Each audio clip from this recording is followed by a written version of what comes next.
Hi everyone, apologies for the delay here. We're just waiting for our speaker to arrive. I hope you're all having a good week. Congratulations to all of you who just submitted the mid-submission checkpoint. We are over halfway through the hackathon now, so I hope you've been enjoying your build so far.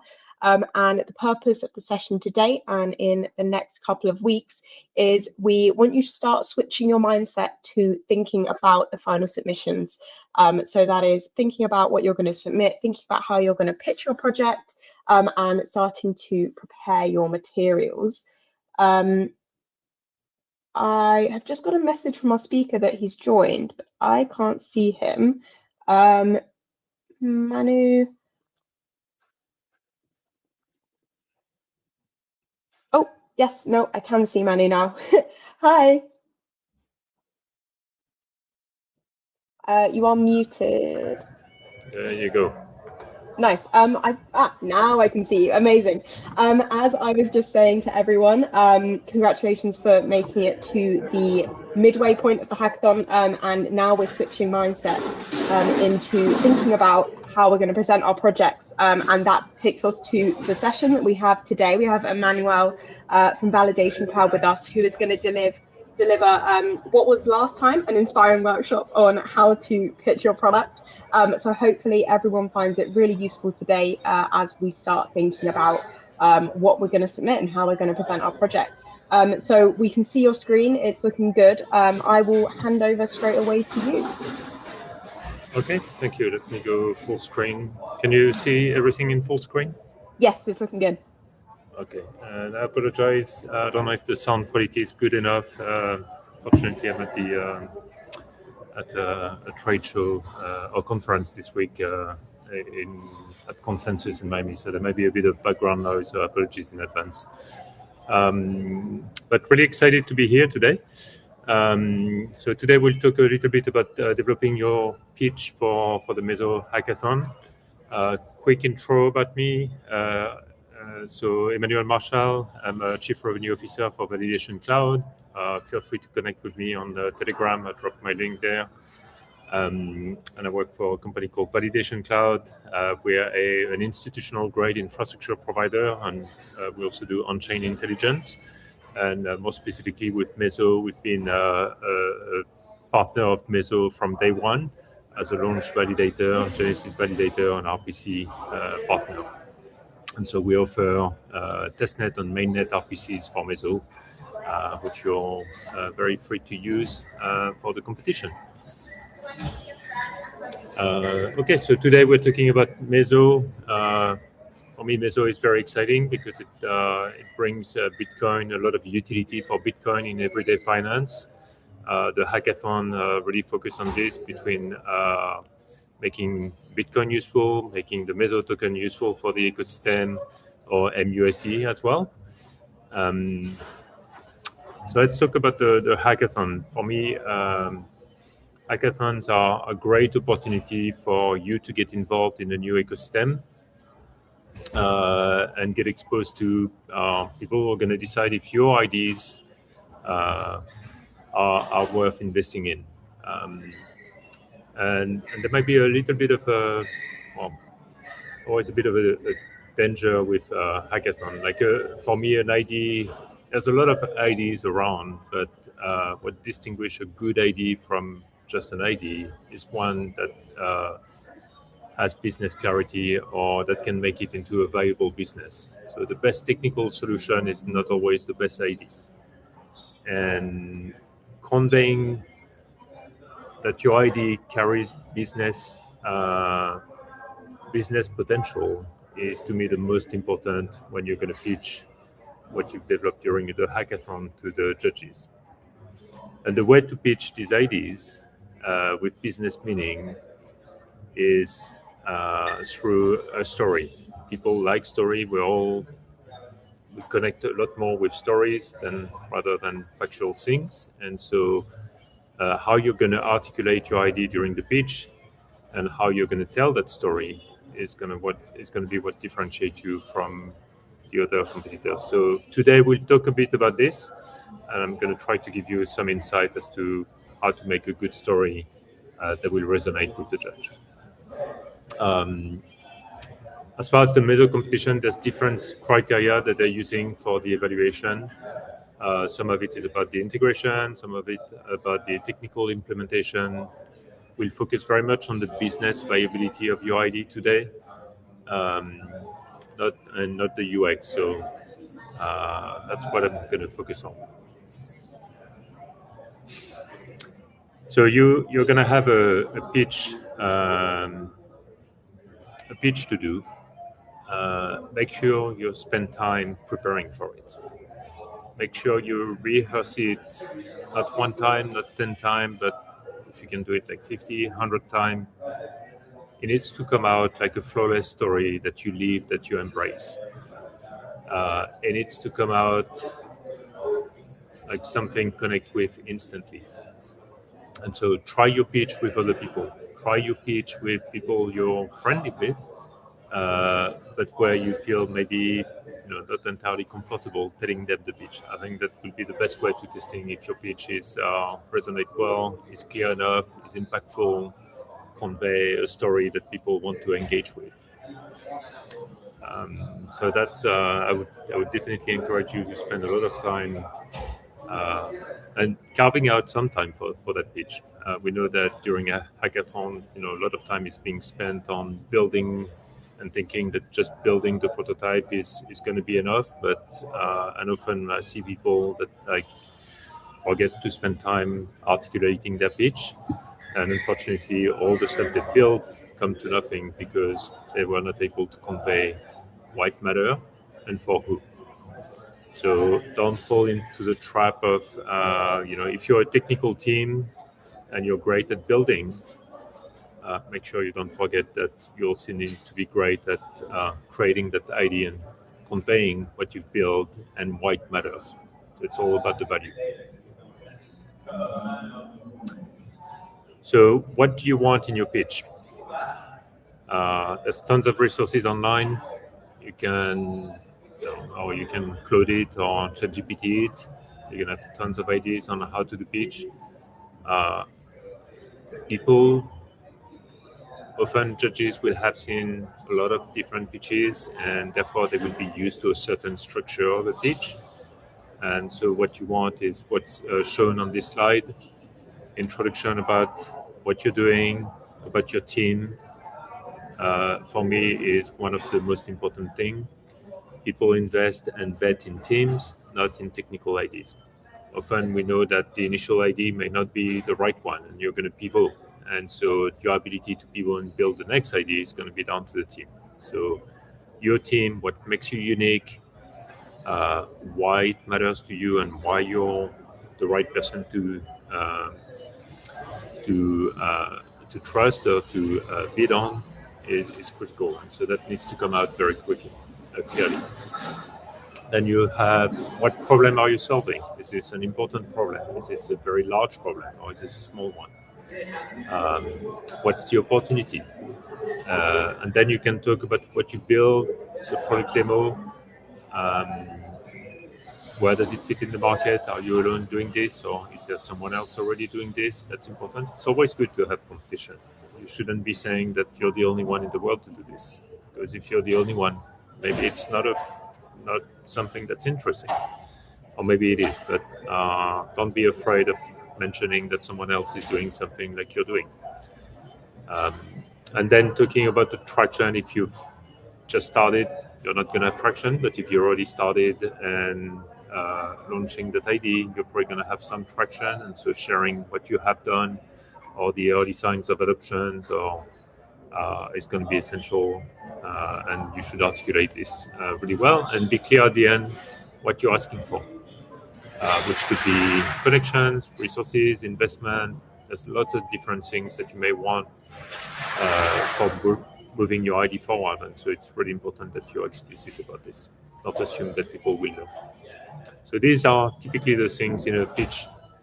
But when you're on the pitch at the end of the hackathon, you're not going to have 20 minutes to go over all these things. It's going to be very short. So you can shrink that down to, with your team, what's the problem, what's the solution, what's the value.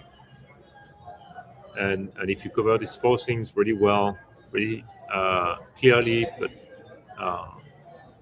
in a very impactful way, I think you get a winning recipe or a chance of like making an impact and having people remember what you've done, who you are, and why it matters. So, team, what makes you unique? And you can draw back into your experience, and we'll cover all these points in the rest of the presentation today. Problem and opportunity. What is the pain? Have you experienced something that really need to be solving, or is this something entirely new because you've noticed a gap in the market? It's not a pain yet, but you can think the market will need that in the future. And then you can explain what you've built and why it matters. Putting numbers or the size of the market you can impact is always good. The way to present this, you can do it very visually. Some people are very visual in the way they consume information. That's my case. I love to see maps or like diagrams. Some people prefer to see text. For me, text doesn't work. I get lost in text. And so visual may work, but think about how you present this.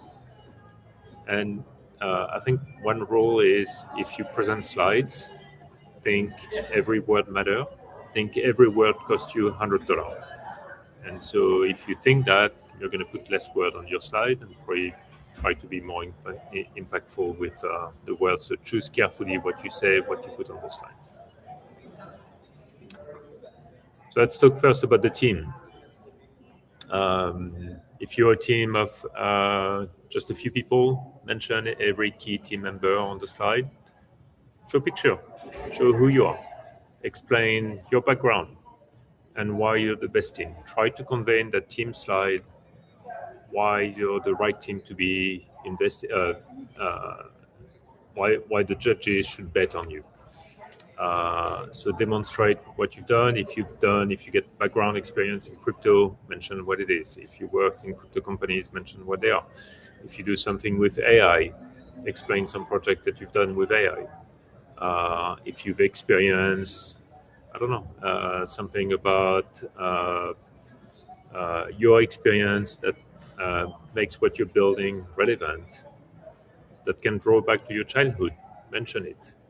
That's your opportunity to connect on a personal level with the judges. So don't be shy, bring out what's really unique about you, and make it personal. For me, that's really important.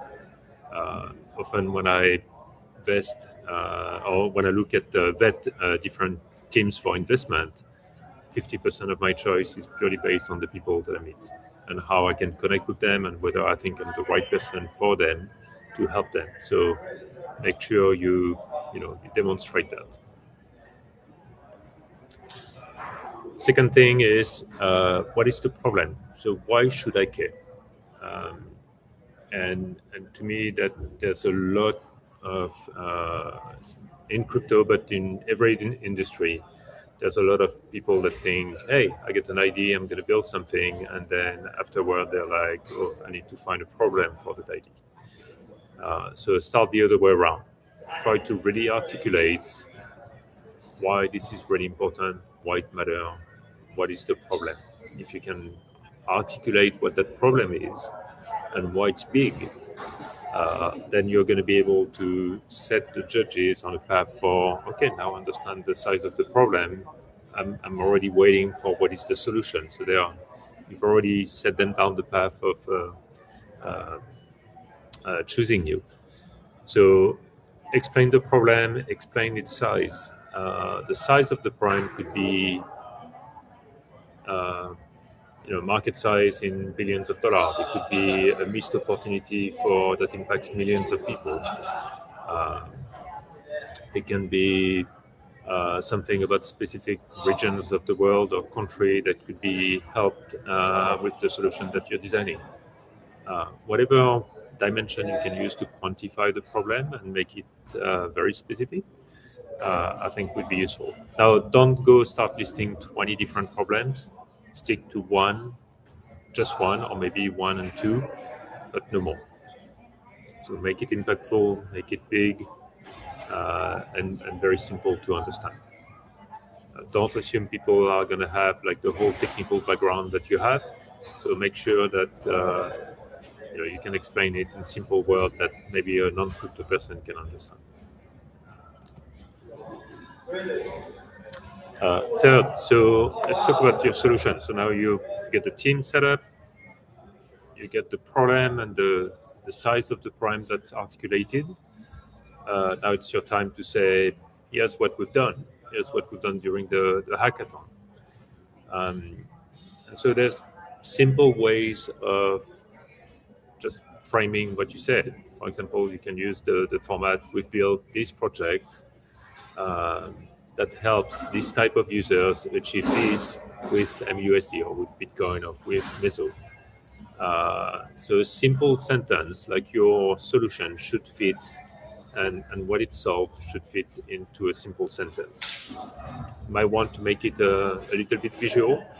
Again, some judges will respond better to text or voice. Some people will be more visual and will like to see a diagram or like an image that articulate what is your solution, or like a screenshot of your solution, or maybe like a live registered GIF that will show your product live. That could be impactful.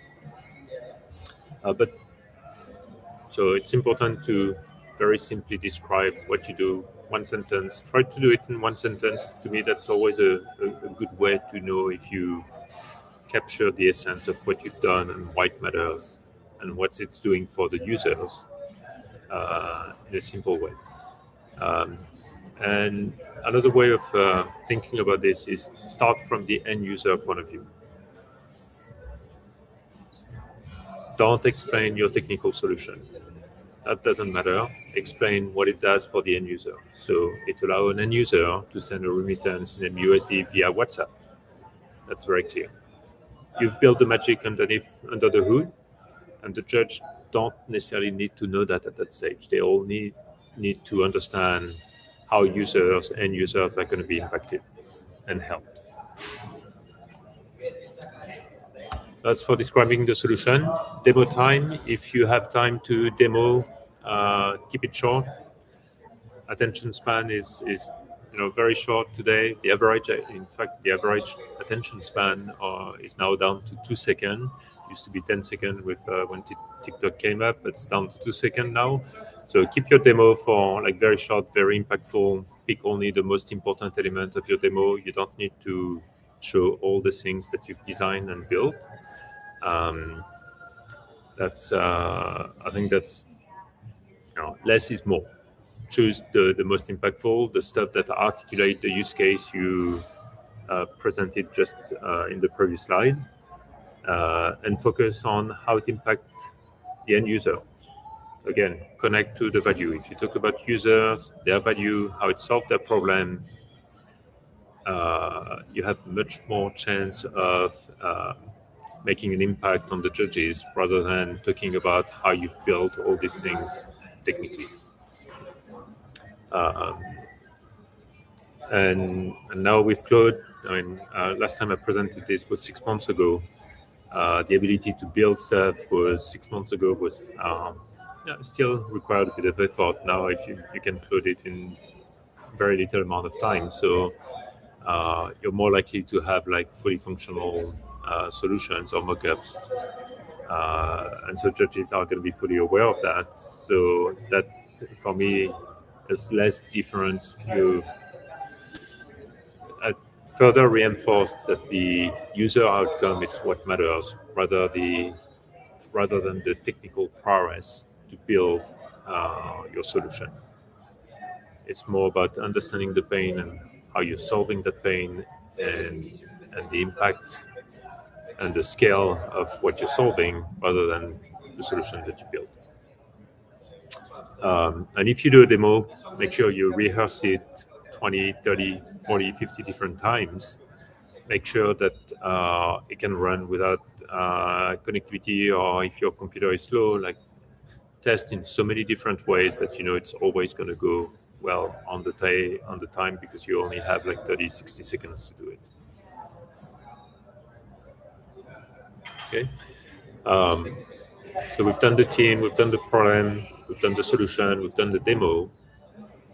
Now it's your time to really expand and impress the judge on why it matters, and demonstrate that you have a solid understanding of how you're going to move forward with this. So who are the users? Be very clear about the users. It's not everybody, it's never everybody. You're targeting, and it's better to say initially we're going to target that very specific group of users when we talk about ideal customer profile, ICP. But in my opinion, it's much better to say we identify this group, and that's the group we're starting with. We know these other groups are going to be in scope of our solution in the future, but we think this group is the better group to start with. And you can also articulate this with what you're going to do after the hackathon. Have you already started thinking beyond the hackathon for what you're doing, and in which way you organize yourself to maybe start testing your solution in the market, or maybe you're more advanced and you already have an ability to generate some revenue, in which case where you're going to generate this revenue, how you can, if you have an idea already, I think it's worth articulating to the judges. But again, very simple terms. But don't fall in the trap of saying we can solve everything for all users, or we're going to enable 1 billion users. For me, that fits at the start, but not at the business use case. Business use case is what's going to happen in the next 12 months and how you're going to make this a reality. And in 12 months, you're not going to go after 1 billion users. You're going to go after a certain group of users, very tactical, but very impactful. And so that brings us to this last part, the business impact. Not only you can talk about the target audience, but remember to bring it back to why it matters for the Mezo ecosystem. Why should the Mezo ecosystem and the Mezo Foundation invest in you? Because your solution can be very good for the audience, but also need to bring value back to the ecosystem. So try to articulate this simply. And wrap everything at the end of your pitch. Make sure you get one sentence that wrap it all. And like everything you said in the last 3 or 4 minutes, or whatever the length of your pitch is, do a final sentence, which could be the sentence you started your pitch with. You said, we're solving XYZ with, and then you finish your pitch with, and this is what we're doing, we're solving XYZ. And so you bring it back to the judges, anchor your message in the judge's mind as far as what you've done and why it matters. Remember, it's all about the story, and people will remember far more what you're doing if you articulate it around the story rather than demonstrating technical prowess. Okay, so I want to stop there and see if we have the questions now and we can do this a lot more interactive. Thank you very much for delivering that session. Extremely useful for the hackers at the stage that we're all at. I had a question before I open up the floor. If anyone has questions, now's your opportunity to type in chat whilst I ask this. You did mention in the deck now the kind of rapid advancement of AI, even since the last time you delivered this session, which was in the Mezo hackathon back in 2025. Of the kind of steps that you've walked us through today, what would you personally trust AI with supporting with, and what do you think the hackers still need to put the human touch on? They shouldn't hand over to AI because it will kind of put them at a disadvantage, or it won't do the task that way that it should be done. Do you see what I mean? Yeah. I think that's a very good question, and I think pace with AI is going so fast that we're iterating. I mean, we're iterating the way we're doing business all the time, and the way we're developing, or the way we're going to market. And like in my day-to-day job, there's not a day where I don't use AI in like 3-5 different ways. I think the ability to build has become less of a differentiator because AI can generate so much code. Or like developers need to embrace AI. I don't see a world where like humans are going to be completely removed from the loop. I think the go-to-market and the market research please to use AI to test your ideas. Like go use Claude, go use any AI that you want and test your pitch with AI and ask the AI to challenge you on your pitch.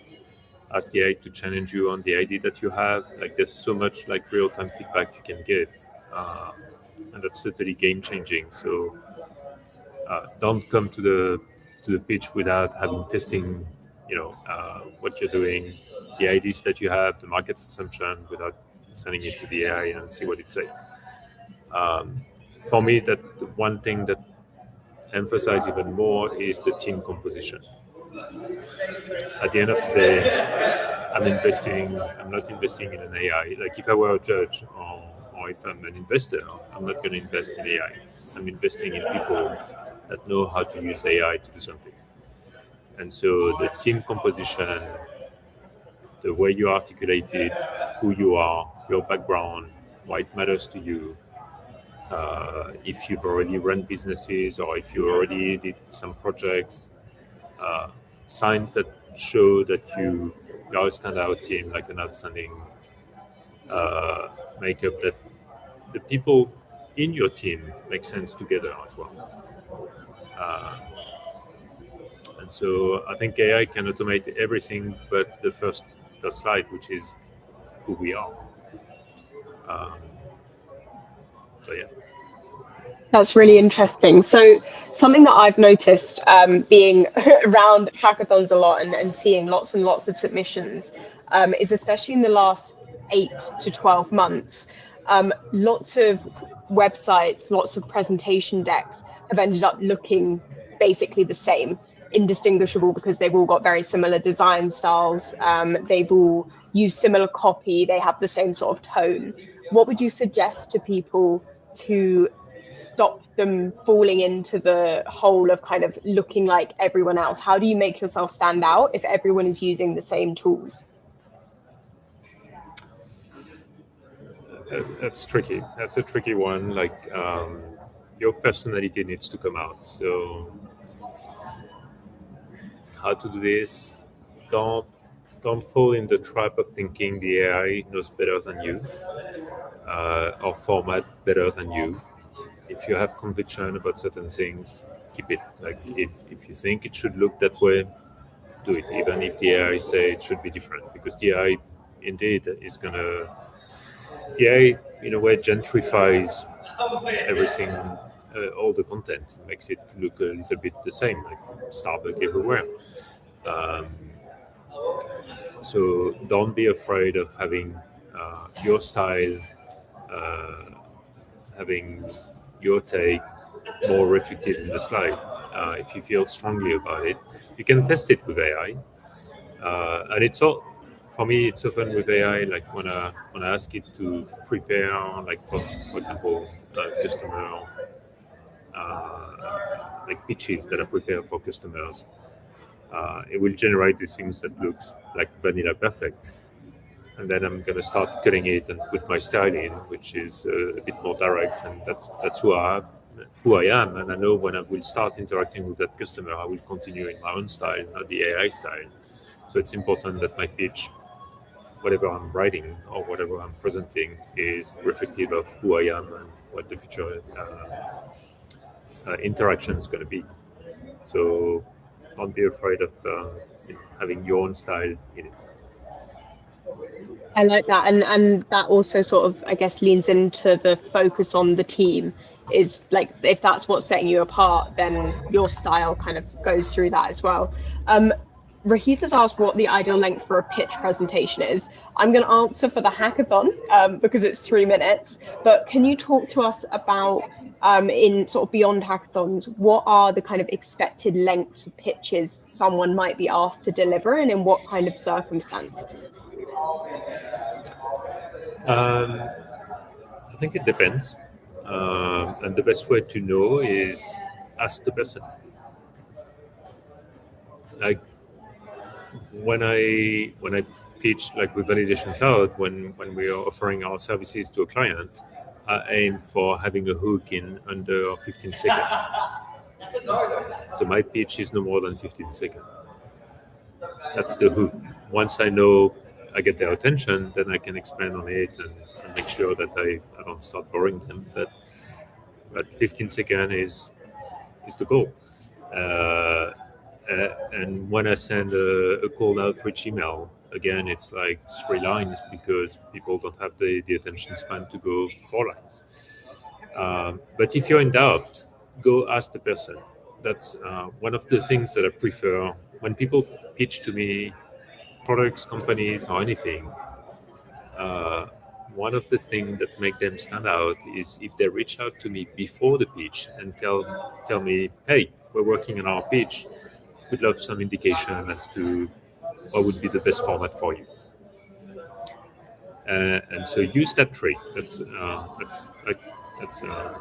trick, but it does convey 2 things. One, you're spending time, you're investing time in preparing your pitch. 2, you're not afraid of reaching out. 3, you're showing to the other person, the person that will receive the pitch, that you care about their time. And so you're automatically creating by just doing this, it makes you stand out from the rest. If you're the one reaching out and asking, hey, how long should our pitch be? How much time does work for you? Is it like 2 minutes, 5 minutes? That gives you an opportunity to stand out from the rest, and that's half of the job. So there's no standard format. Some people want 1 minute, 30 seconds. Some people want 20 minutes. And that is an interesting point as well, because just because you have a 3-minute pitch for the hackathon, it's really interesting that you say 15 seconds, because if you haven't hooked the person who's watching your 3-minute pitch within 15 seconds and they lose interest, you might have presented a really good 3-minute pitch, but if they stop watching 30 seconds in, then they haven't seen it. So that's really interesting. So the answer logistically, Rahith, for the hackathon is 3 minutes. But some really good advice there. Hook them within 15 seconds with your pitch, so that they are watching and listening carefully for the whole one. Yeah, that's your opening sentence needs to be, we've done this for that, for these users. That's the line you open with, then you go through your pitch, and then you finish with that same line, and you can close with that same line. So if you repeated it twice, when you repeat the same thing, it goes in the brain and sticks in the brain, and so people are more likely to remember. So make it short, impactful, start with this and close with this. Really great advice, thank you. Does anyone else have any questions? Otherwise, there's been lots for you to consider that I'm hoping you'll all take the time over the next week or so as you start preparing the materials that you're going to be submitting with. For those of you who joined us halfway through or after the introduction, congratulations for making it to the midpoint of the hackathon. Now we want you to be thinking about what materials you're going to be submitting at the end. So the purpose of the workshop today, which we're really grateful to have had, was to prepare you for the pitch, which is the most important piece of submission material that you're going to be required to submit in the hackathon. You still have lots of time to be thinking about it and producing it, but the workshop today has hopefully given you a really good outline for how to get started and the things to be thinking about. Thank you everyone for joining us on a Thursday, and best of luck for the rest of the hackathon. We're really looking forward to the submission materials the submissions that you share with us and seeing the really cool projects that you've been building over the 6 weeks. I see you just put your Telegram.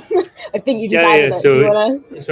So I say, like, if anyone wants to reach out, and I'm very happy to help any one of you. So feel free to ping me on Telegram. That's really awesome. That's not the right one. There's a typo. Marchal. There you go. Okay. I'll put a message on the Discord with a link so that there's no typos. Perfect. Thank you so much for joining us. We're really, really grateful for you running this workshop with us again. I hope that the pitches that we see in the hackathon are unbeaten in quality. Thank you, everyone, for joining us, and we'll see you all again very soon. Brilliant. Thank you, Rebecca. Bye, everyone. Thanks all, and good luck.